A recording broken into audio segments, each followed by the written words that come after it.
Welcome to CSR's IAS. Today we shall be talking about RBI's Monetary Policy Review. इसका मतलब RBI ने अपनी latest MPC जो है मॉनेटरी पॉलिसी कमेटी की मीटिंग, उसमें मॉनेटरी पॉलिसी पर लेटेस्ट जो स्टांस लिए हैं उनके बारे में हम बात करेंगे। कुछ और टॉपिक्स भी हम देखेंगे, that are world bank statement. World bank क्या है, इसने क्या स्टेटमेंट दिया है इंडियन इकोनॉमी के बारे में, what is monetary policy and MPC, plus MPC के रिव्यू के बारे में बात करेंगे। This person you know is RBI governor. इनका नाम क्या है आप कमेंट सेक्शन में मुझे बताइए। All right, so moving ahead we will come to World Bank. So what is World Bank? Just a second. Okay, so World Bank is an international plus finance related institution. क्या करता है? Loans and grants provide करवाता है किनको? लो and middle income countries को। किसके लिए? For capital projects. अच्छा, कब एस्टेब्लिश हुआ था? इन 1944 अलॉन्ग विद आईएमएफ। अच्छा, आईएमएफ के बारे में भी हम देखते हैं। पहले तो इसका हेडक्वार्टर कहाँ है वर्ल्ड बैंक का, आईएमएफ का भी, दोनों का हेडक्वार्टर एक ही जगह है। It is in Washington DC. अच्छा, अब आईएमएफ और वर्ल्ड बैंक में फिर क्या अंतर है? भाई आईएमएफ भी यही काम करता है बेसिकली, लोन्स प्रोवाइड करवाने का लो इनकम कंट्रीज़ को, और वर्ल्ड बैंक भी यही काम कर रहा है लगभग लगभग। दोनों एक ही टाइम पे एस्टेब्लिश हुए हैं, एक ही जगह पे इनके हेडक्वार्टर्स हैं। So what is the basic difference between them? So difference is कि वर्ल्ड बैंक जो है ये कैपिटल प्रोजेक्ट्स के लिए लोन प्रोवाइड करवा रहा है, और आईएमएफ जो है वो ग्लोबल इकोनॉमी को एक तो ओवरवॉच करता है, और जब क्राइसिस टाइम आता है, जैसे बैलेंस ऑफ पेमेंट क्राइसिस है या किसी भी तरह का मॉनेटरी क्राइसिस है, तो उसके दौरान कंट्रीज़ को, लो या डेवलपिंग कंट्रीज़ को हेल्प प्रोवाइड करवाता है। So this is help, this is support. तो दीज आर बोथ कॉम्प्लीमेंट्री, लेकिन काम अलग अलग करते हैं। चलिए आगे चलते हैं। तो वर्ल्ड बैंक ने क्या कहा है कि इंडिया का जीडीपी फोरकास्ट, पहले इसने कितना दिया था? 6.5% फोरकास्ट किया था, और अब कर लिया है कितना? 6.9%। दैट मीन्स थोड़ा बहुत इंक्रीमेंट इसने डिस्प्ले किया है। किसके लिए? 2023 के लिए। अब 2023 के लिए किया, that means it is based on the last quarter activities. So Q3-4 activities, और पहले कम किया था, इसका मतलब साल की जो शुरुआत था अर्ली दिस ईयर, कुछ ऐसी ग्लोबल हरकतें हुई होंगी जिसकी वजह से इन्होंने इंडिया का ये कम रखा था। तो ये कौन कौन सी एक्शंस थे, कौन कौन सी इवेंट्स थे, वो देख लेते हैं एक बार।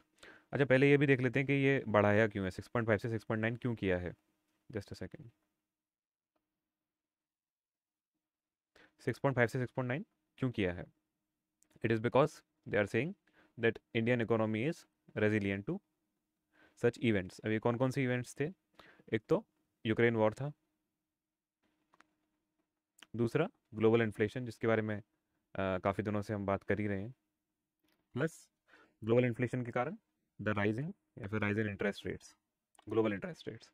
लेकिन वर्ल्ड बैंक क्या कह रहा है कि इंडियन इकोनॉमी इन सब के थोड़ा बहुत क्या है, रेजिलियंट है। अब ये रेजिलियंट क्यों है, क्यों ऐसा डिस्प्ले कर रही है रेजिलियंस? सो ये भी हम देख लेते हैं। Why is Indian economy resilient to such actions? Because of its three things. First is growing service sector, plus private final consumption, plus large public administration and defence expenditure या फिर डिफेंस डिपार्टमेंट। सिंपल सिंपल, सबसे simple देखा जाए तो because Indian economy is huge plus modern. तो इसको हिलाना क्या है, इसको पुश करना इन छोटे मोटे इवेंट्स के लिए मुश्किल है, इट्स हार्ड। सो ऐसा नहीं है कि इंडियन इकोनॉमी को कुछ फेस ही नहीं हुआ या फिर ये नीचे ही नहीं गई, नीचे गई लेकिन दोबारा से ग्रो कर गई, बाउंस बैक कर गई। सो इस वजह से। अच्छा, एक चीज़ इसमें और है, जो फॉरेन इन्वेस्टर्स हैं उनका इसमें इन्वेस्टमेंट इकोनॉमी में कम नहीं हुआ because of these events. So that is why world bank ने कहा है कि भाई ये इकोनॉमी अच्छी है और दोबारा से ग्रो कर रही है। अब इस एक्शन का वर्ल्ड बैंक की क्या कोई मीनिंग बनता है? मीनिंग बनता है, ये बनता है कि ग्लोबल एक जो स्टेज है उस पर फॉरेन इन्वेस्टर्स के लिए ट्रस्ट अच्छा होता है, and they keep investing. So India में जो एफपीआई है वो फ्लो आता रहता है। All right, now moving ahead. तो हमने बात की थी पॉलिसीज़ के बारे में कि भाई इंडिया जो है इसने कुछ तरीके की पॉलिसीज़ अपनाई हैं जिस वजह से रेजिलियंस में हेल्प मिली है। तो दो तरह की पॉलिसीज़ हम देखते हैं यहाँ पे, एक तो फिजिकल पॉलिसी और दूसरी मॉनेटरी पॉलिसी। दोनों के बारे में बात करेंगे, आप मुझे बताएंगे कौन सी, which one is this true और इज दिस ट्रू.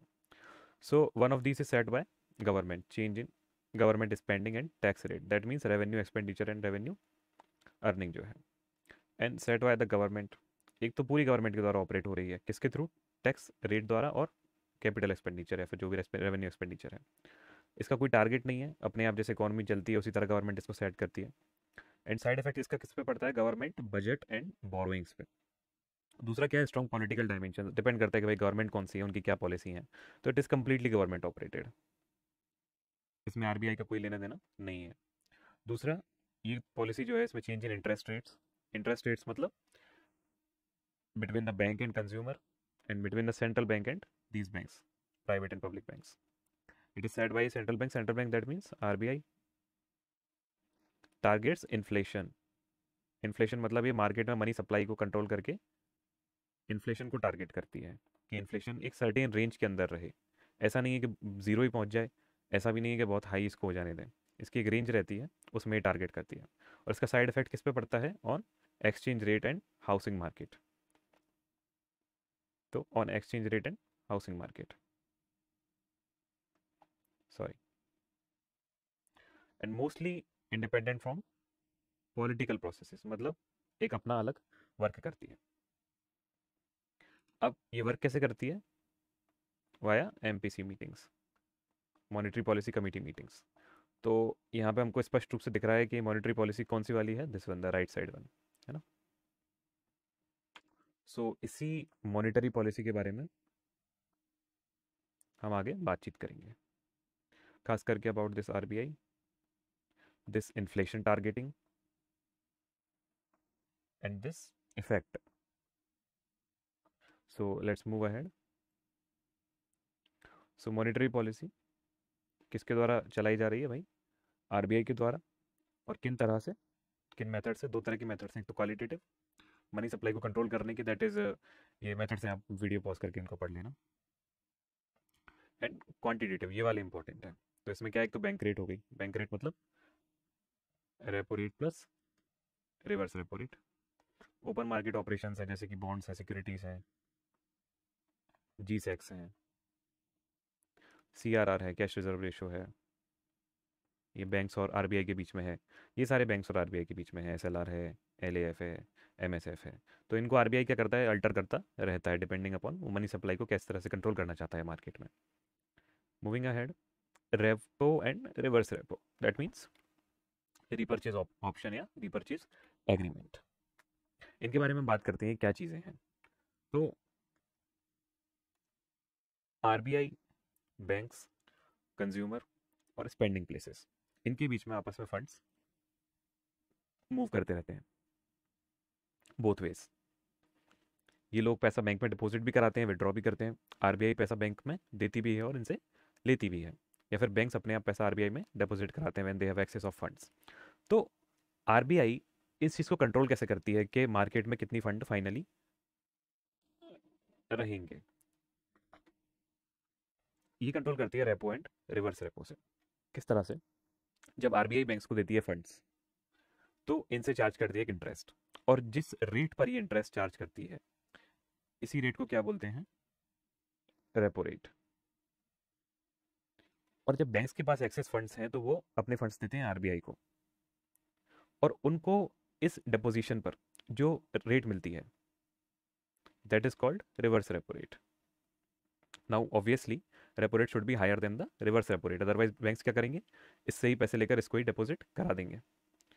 तो ये तो करना नहीं है, so repo rate should be higher. और इसी तरह बैंक्स आगे जब कंज्यूमर्स को फंड देती हैं तो एज ए लोन देती हैं, और जब लेती हैं तो एज ए डिपॉजिट. डिपॉजिट पर कंज्यूमर्स को क्या मिलता है, एक इंटरेस्ट, और लोन लेने पर इनको एक इंटरेस्ट बैंक्स को देना पड़ता है. ठीक है, आगे चलते हैं. आई होप आपको ये समझ में आ गया हो. नहीं आया तो कमेंट सेक्शन में बताना, मैं दोबारा एक नई वीडियो बना के समझा दूंगा. Alright, so how repo rate affects the inflation. So inflation या प्राइसेस जो हैं ये तीन चीज़ों पर चलती हैं, एक तो डिमांड, एक सप्लाई, और एक जनरल साइकोलॉजी जिसको बोलते हैं मार्केट फीलिंग. तो मार्केट में लेट्स से एक फीलिंग जनरली क्या रहती है इन्फ्लेशन की, प्राइसेस क्या होती जाएंगी, फ्यूचर जैसे जैसे आएगा प्राइसेस विल इंक्रीज। अब मान लीजिए लोगों के पास में बहुत सारा पैसा एक टाइम पे है, मार्केट में लिक्विडिटी है, पैसा ज़्यादा है, और लोगों को ये पता है कि फ्यूचर में prices are going to increase, तो क्या उनके मन में ये फीलिंग आएगी हम तो सब कुछ आज ही खरीद लेते हैं, टुडे इटसेल्फ हम आज टीवी भी ले लेते हैं, फ्रिज भी ले लेते हैं, कल कोई टीवी क्या पता 50,000 का हो जाए, कल क्या पता 30,000 का हो जाए, आज 15 का हो तो अगर पैसा ज़्यादा है तो स्पेंडिंग बढ़ जाती है। अब इस स्पेंडिंग के बढ़ने से मार्केट में डिमांड बढ़ जाती है, मार्केट में जैसी डिमांड बढ़ती है सप्लाई भी बढ़ जाती है, companies start to make more TVs, more fridges, because everybody has money, there is liquidity in the market, everybody is ready to spend because they think their general feeling is of spending. So what happens that prices also increase because because companies also know that people are buying TVs, buying items, so prices also increase. इस तरह से inflation बढ़ जाता है. RBI को ये पसंद नहीं है कि भाई इन्फ्लेशन इतना सारा हो जाए, प्राइसेस बहुत हाई हो जाए हर चीज़ की, क्योंकि मनी सप्लाई, मनी एक वैल्यू होना चाहिए उसका, तो that value is to be controlled. दूसरा क्या है, अगर लोगों के पास पैसा ही खत्म हो जाए, कुछ स्पेंडिंग स्पेंडिंग ना हो, तो डिमांड सप्लाई बंद हो जाएगी, फैक्ट्रीज बंद हो जाएंगी. कोविड में ऐसा ही हुआ था, तो गवर्नमेंट को और पैसा वैसा देना पड़ा था लोगों को, फैक्ट्रीज को. तो इसमें क्या है कि प्राइसेस एकदम स्टैग्नेंसी हो जाएगी, स्टैगफ्लेशन हो जाएगा, है ना. Just a second.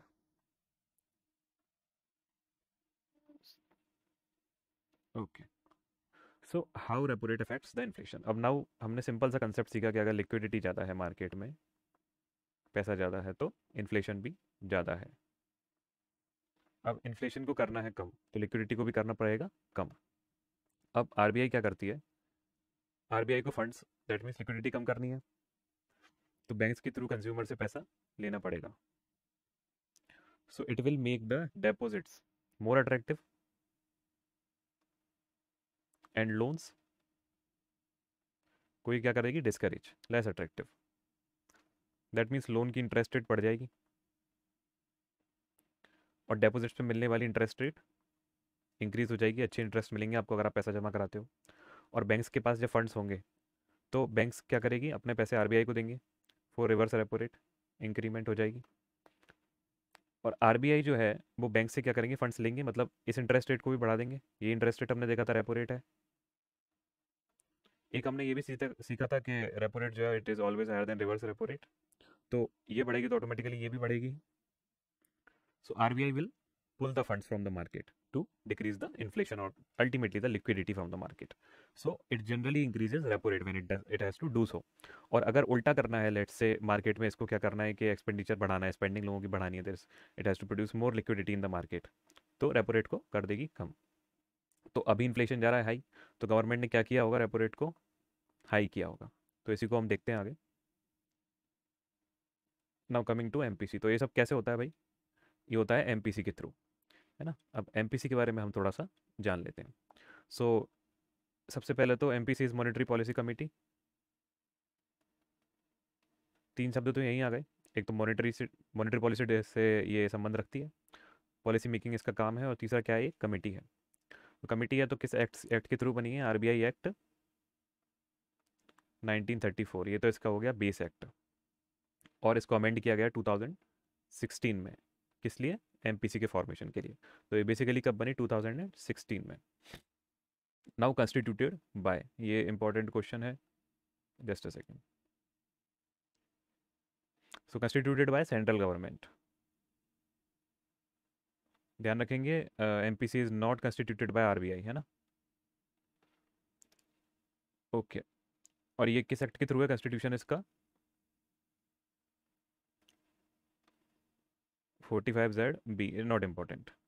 लेकिन ये याद रखेंगे कि 45Z ए के तहत सेंट्रल गवर्नमेंट जो है it is suppose to finalise an inflation target with the help of RBI and constitute an MPC in order to maintain that inflation target. तो ये इन्फ्लेशन टारगेट अभी के लिए कितना है, 4% प्लस माइनस 2%, तो मतलब 6% से बाहर ही नहीं होना चाहिए. अगर 6% से बाहर जाएगा तो आरबीआई रेपो रेट अपनी इंक्रीज करती रहेगी. तो अभी भी यही हुआ होगा, वो अपन देखेंगे. ओके. सो इसके मेंबर्स कौन कौन है, एक तो आरबीआई गवर्नर, जिनके बारे में हमने कवर पेज पे देखा था, शक्तिकांत दास, प्लस 2 आरबीआई के मेंबर्स इसमें रहेंगे, that is 3 RBI members should be there. And 3 members इसमें गवर्नमेंट नॉमिनेटेड रहेंगे। तो गवर्नमेंट यहाँ पे भी हाथ तो मार रही है, लेकिन most of the decisions are made by RBI members. Physical policy के सारे गवर्नमेंट के द्वारा लिए जाते हैं, है ना। चलिए आगे अपन बढ़ते हैं। सो लेटेस्ट एमपीसी रिव्यू क्या है? सो लेटेस्ट एमपीसी रिव्यू ये है कि जीडीपी आरबीआई सेड दैट 6.8% रहेगी। वर्ल्ड बैंक ने कितना बताया? 6.9%। पहले बताया 6.5%, तो आरबीआई ने कहीं बीच में इसके किया है कि 6.8% रहेगी, नो प्रॉब्लम। इन्फ्लेशन जो है वो थोड़ा हाई रहा है, कितना? 6.7%। ये कौन सा इन्फ्लेशन है? It is headline inflation. Various types के इन्फ्लेशन जो है वो आपको पढ़ने चाहिए। हेडलाइन इन्फ्लेशन क्या है, कोर इन्फ्लेशन क्या है ना। दूसरा आपको ये भी पढ़ लेना है कि ये सीपीआई क्या है, डब्ल्यूपीआई क्या है। इकोनॉमी के बेसिक कंसेप्ट हैं, इन पर भी हम वीडियो लेकर आएंगे।